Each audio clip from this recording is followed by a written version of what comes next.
Welcome back to BCN news. Tirumala laddu నెయ్యి కల్తీ వ్యవహారం అత్యంత దురదృష్టకరమైన విషయమని బీజేపీ రాష్ట్ర అధికార ప్రతినిధి వల్లూరు జయప్రకాష్ అన్నారు. గుంటూరులో ఆయన మీడియాతో మాట్లాడుతూ గత పాలనలో జగన్ ఇతర మతస్థులను టీటీడీ చైర్మన్గా నియమించారని, హిందువులు పవిత్రంగా భావించే ప్రసాదాన్ని కల్తీ చేయడం దారుణమని, కల్తీ జరిగిన విషయం ల్యాబ్ రిపోర్టులు తేటతెల్లం చేస్తున్నాయని, జగన్ పాలనలో తిరుమలకు వచ్చే భక్తులను దోపిడీ చేశారని అన్నారు. సాంప్రదాయం, ఒక క్రమశిక్షణ, ఒక పద్ధతి ఉంటాయి.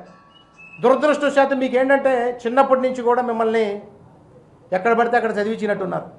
మిమ్మల్ని సైనిక్ స్కూల్లో చదివించాల్సింది. ఒక సైనిక్ స్కూల్లో చదివితే మీకు ఒక క్రమశిక్షణ వచ్చేది. మీరు చెబుతూ ఉన్నారు నా కులం తెలుసు, నా మతం తెలుసు, అందరికీ తెలుసు ఎవరు ఎలా ఉన్నారు, ఎవరు ఏం చేస్తున్నారు అనేది. కానీ మీ ప్రవర్తన సిగ్గుచేటుగా ఉంది, మీ ఆలోచన అతి దౌర్భాగ్యంగా ఉంది. మీరు రాబోయేటటువంటి రోజుల్లో కనీసం ప్రజల మధ్య సేవ చేసే ఆలోచన కనుక మీకుంటే ఈ రాజకీయాల్లో కొనసాగండి.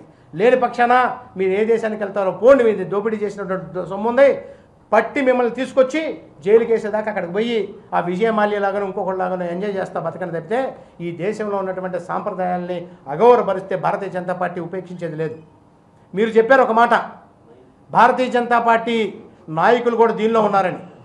భారతీయ జనతా పార్టీ నాయకులైనటువంటి రాకేష్ శర్మ గారు, ఒక ఎంపీగా ఉన్నటువంటి రాకేష్ శర్మ గారు LAC ఢిల్లీలో ఉంటే, ఢిల్లీలో ఒక కమిటీలో మెంబర్గా ఉంటే, దేవాలయంలో తిరుమల తిరుపతి దేవస్థానం సంబంధించిన దేవాలయంలో ఆయన స్వయంగా చెప్పినటువంటి మాట, ప్రసాదంలో కల్తీ కలుస్తుంది, అదేవిధంగా ఆస్తులను దోపిడీ చేస్తున్నారు, ఈ దోపిడీలని భారతీయ జనతా పార్టీ వ్యతిరేకిస్తుంది అని చెప్పి వారు చెప్పినటువంటి మాట వాస్తవం కాదా? మీరు కనీసం లెక్క పెట్టారా ఆ రోజున? ఎటువంటి పరిస్థితి మీరు చేస్తూ ఉన్నారు? ఈ రకంగా ప్రజల్ని మోసం చేస్తూ ఉన్నారు. భారతీయ జనతా పార్టీ మీద నెపం వేసేదానికి కాదు.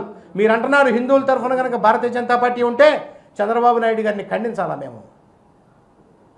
భారతీయ జనతా పార్టీ కేవలం హిందువుల కోసం మాత్రమే కాదు, హిందువులతో పాటుగా ఈ దేశంలో పుట్టినటువంటి ప్రతి ఒక్క వ్యక్తికి, ప్రతి మతానికి, ప్రతి కులానికి కూడా రిప్రజెంటేషన్ భారతీయ జనతా పార్టీ. కాబట్టే మూడోసారి కేంద్రంలో నరేంద్ర మోదీ గారి నాయకత్వంలో అధికారంలోకి తీసుకొచ్చారు.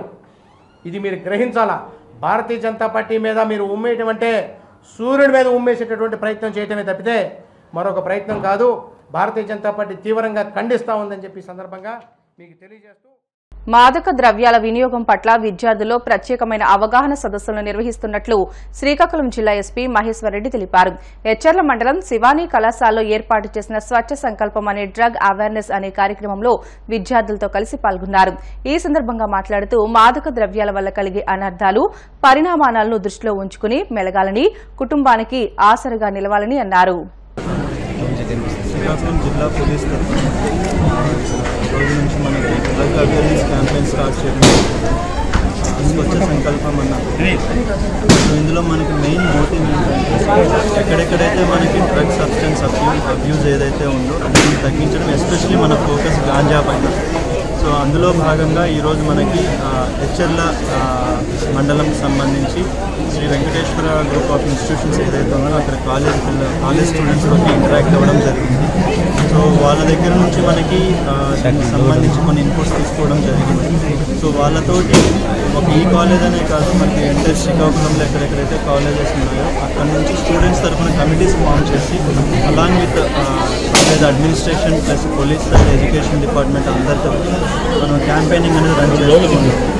సో దట్ ఏంటంటే పబ్లిక్ అందరికీ దీనివల్ల ఉన్న నెగిటివ్ థింగ్స్ ఏవైతే ఉన్నాయో అవి ఎక్స్ప్లెయిన్ చేసి, అండ్ ఎక్కడెక్కడైతే మనకు ఆల్రెడీ డీఅడిక్షన్ సెంటర్కి పంపించామో వాళ్ళ ఫ్యామిలీస్ తోటి ఇంటరాక్ట్ అయ్యి వాళ్ళ సైడ్ నుంచి ఇష్యూస్ని అర్థం చేసుకుని, అండ్ ఎక్కడెక్కడైతే యూత్ ఎవరైతే ఎస్పెషల్లీ మనకి 18 to 30 years మధ్య యూత్ ఎవరైతే యూసేజ్ ఉందో, డ్రగ్ యూసేజ్, వాళ్ళల్లో చేంజ్ తీసుకురావడం కోసం మనం ట్రై చేస్తున్నాము. అండ్ వీల్ రన్ ఇట్ కంటిన్యూస్గా కన్సిస్టెంట్గా దీన్ని మనం రన్ చేసి ఆ యూత్ని మనం స్పెసిఫిక్గా టార్గెట్ చేసి చేయడం అనేది జరుగుతుంది. తప్పు చేసి దబాయిస్తే అది నిజమవుతుందని చంద్రబాబు నాయుడు అనుకుంటే అది ఆయన భ్రమే అవుతుందని మాజీ మంత్రి రోజా అన్నారు. ఈ మేరకు ఆమె ఓ వీడియో సందేశాన్ని మీడియాకు విడుదల చేశారు.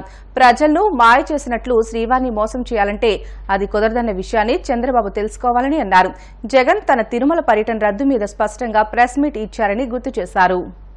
తప్పు చేసి దబాయిస్తే అది నిజమవుతుందని చంద్రబాబు నాయుడు అనుకుంటే అది ఆయన భ్రమే. జనాన్ని మాయ చేసినట్టు శ్రీవారిని మోసం చేయాలంటే కుదరదన్న విషయం చంద్రబాబు నాయుడు తెలుసుకోవాలి. నిన్న జగన్ గారు తన తిరుమల పర్యటన మీద స్పష్టంగా ప్రెస్ మీట్ పెట్టడం జరిగింది. అయినా దాన్ని ఒప్పుకోకుండా చంద్రబాబు నాయుడు తప్పుల మీద తప్పులు చేస్తూ మళ్లీ మాట్లాడతాడు.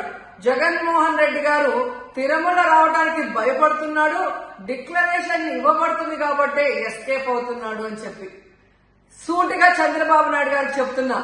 చంద్రబాబు నాయుడు జగన్ గారి దమ్ము ధైర్యం గురించి రాష్ట్ర ప్రజలందరికీ బాగా తెలుసు.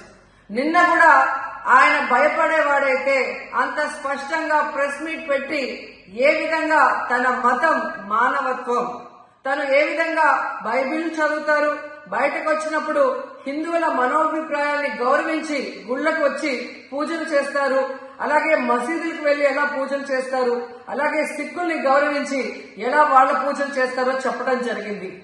ఈ రోజు మీకు క్లియర్ గా తెలుసుకోవాల్సిన విషయం, మీకు దేవుడంటే భయం భక్తి లేదు కాబట్టి ఏంటనేది మీకు అర్థం కాదు. కానీ ఒక భక్తుడికి దేవుడి దగ్గరికి వెళ్ళాలి అన్నప్పుడు ప్రశాంతమైన వాతావరణంలో వెళ్ళాలనుకుంటాడు, ప్రశాంతంగా భగవంతుడిని పూజించాలని అనుకుంటాడు. కానీ ఈ రోజు మీరు జగన్మోహన్ రెడ్డి గారు తిరుమలకు వస్తారని అనౌన్స్ చేసిన దగ్గర నుంచి బీజేపీలో కొందరు, జనసేన, తెలుగుదేశం పార్టీ ఎలా అలజడి సృష్టిస్తున్నారో అందరూ కూడా గమనిస్తున్నారు. ఏ విధంగా అలిపిరి దగ్గర మేము అటాక్ చేస్తాం, అడ్డుకుంటామని చెప్పటం, అలాగే వైఎస్ఆర్ కాంగ్రెస్ పార్టీ నాయకులందరికీ, కార్యకర్తలందరికీ నోటీసులు ఇచ్చి జగన్మోహన్ రెడ్డి గారి పర్యటనకి పర్మిషన్ లేదు కాబట్టి ఎవరొచ్చినా అరెస్ట్ చేస్తామన్నట్టుగా భయభ్రాంతులకు మీరు ఎలా గురి చేశారు. అండ్ ఈరోజు కుల రాజకీయాలు చేసి రాష్ట్రాన్ని భ్రష్టు పట్టించడమే కాకుండా మత రాజకీయాలు కూడా మీరు ఎలా చేస్తున్నారో అందరూ కూడా గమనిస్తున్నారు. ఇలాంటి వాతావరణంలో దర్శనం చేసుకోలేము కాబట్టే జగన్మోహన్ రెడ్డి గారు ఏ విధంగా ఆ తిరుమల ట్రిప్ ని క్యాన్సిల్ చేసి తన అభిప్రాయాల్ని ప్రెస్ ద్వారా ప్రజలకి తెలియజేయడం జరిగింది. సో నిజమైన భక్తుడు జగన్మోహన్ రెడ్డి గారు ఎప్పుడైనా మళ్లీ వెళ్లి వెంకటేశ్వర స్వామిని దర్శించుకోగలరు.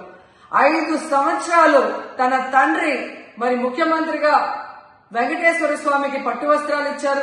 జగన్మోహన్ రెడ్డి గారు 5 సంవత్సరాలు మరి పట్టు వస్త్రాలు ఇచ్చిన తర్వాత ఈ నీచమైన రాజకీయాలు చేస్తూ డిక్లరేషన్ పేరుతో మీరు మాట్లాడుతూ ఎవరు అడ్డుకున్నారు అని చెప్పి మళ్లీ దిగజారుడు రాజకీయాలు చేస్తున్నారు. సో భగవంతుడితో పెట్టుకున్న చంద్రబాబు నాయుడు నీతో పాటు ఆడిస్తే ఆడే వాళ్ళందరికీ కూడా భగవంతుడు గట్టిగా సమాధానం చెప్తాడు. తిరుమల కల్తీ నెయ్యి వ్యవహారంపై సిట్ విచారణ కొనసాగుతోంది. తిరుపతిలో సిట్ బృందం వివరాలు సేకరించే పనిలో ఉంది.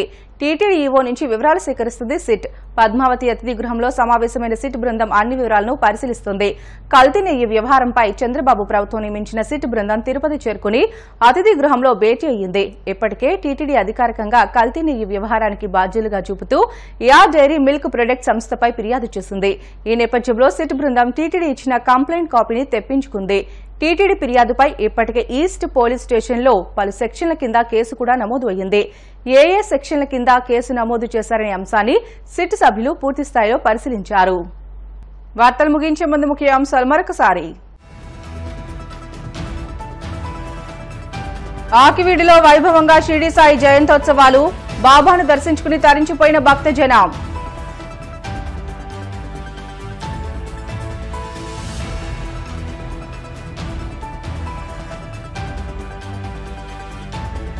అంతర్జిల్లాల దొంగల ముఠా అరెస్ట్. 20 మోటార్ సైకిళ్లతో పాటు బంగారం స్వాధీనం.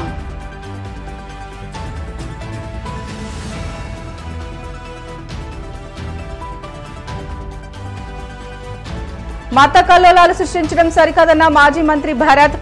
జగన్ తిరుమలకు వెళ్లకుండా అడ్డుకోవడం సరికాదంటూ హెచ్చరిక.